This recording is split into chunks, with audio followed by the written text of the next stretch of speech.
The resignation came too late. I feel as if he really, the writing was on the wall about the corrupt aspects of his administration long before he was forced to resign.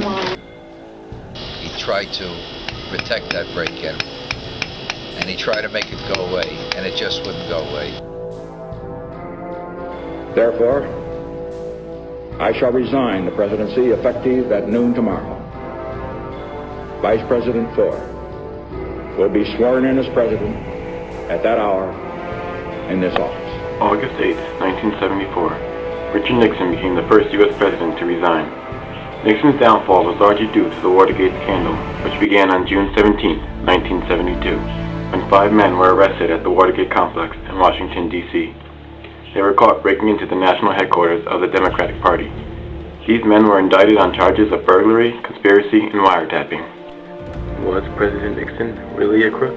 Because people have got to know whether or not their presidents are crooks. Well, I'm not a crook. I earned everything I've got. Now, what about all those bad things we've been hearing about Nixon? He's a little girly man. Oh, snap! Oh, snap! Oh, snap! I was so happy that he resigned. Good riddance! The effect on the upcoming Senate election and House race only 3 months later was enormous. Voters, disgusted by Nixon's actions, became thoroughly disillusioned with the Republican Party.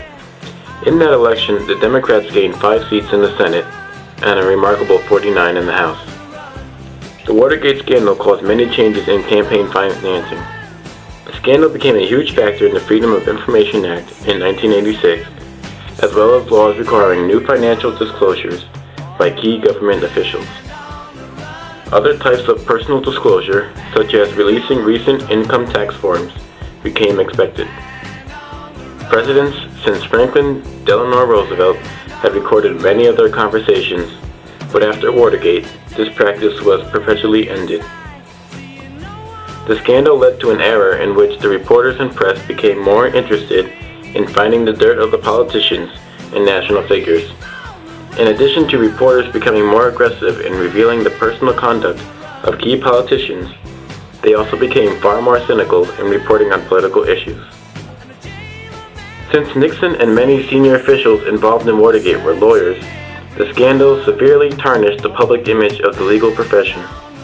In order to diffuse public demand for direct federal regulation of lawyers, the American Bar Association launched 2 major reforms.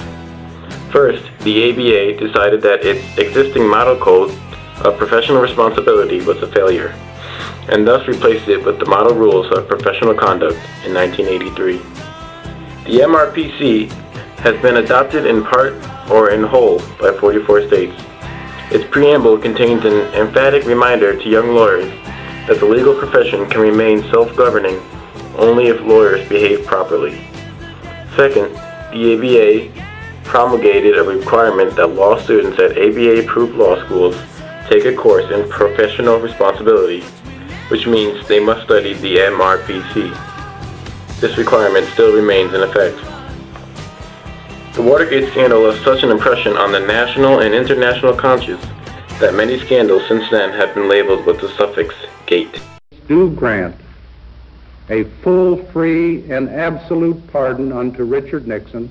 One of the outcomes of the Nixon administration and the resignation was that the Congress reasserted its control over the checks and balances role in the Constitution and was able to rein in the presidents that followed Nixon for a good 20, 25 years. We're seeing that eroded somewhat right now, but Congress is the authority to regulate and monitor the federal government to make sure it's running efficiently and fairly and legally. His justification that because if the president does it, it can't be illegal, has no merit. And we have to be a nation of laws, not of people. I used to wear a shirt that said, "I survived the age of Nixon." I went to protest to remove that man from the presidency of the United States. He would have been a great president if he didn't do the wiretapping, the abuse of power, things like that. He was great as bringing China back into the world political scene.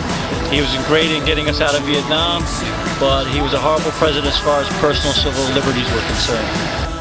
I don't know, if you're aware of the last statement he made, he said to the press, "You're not going to have me to kick around anymore." Do you have any feelings about his resignation? Good idea. Yeah, he shouldn't be the last president who resigns.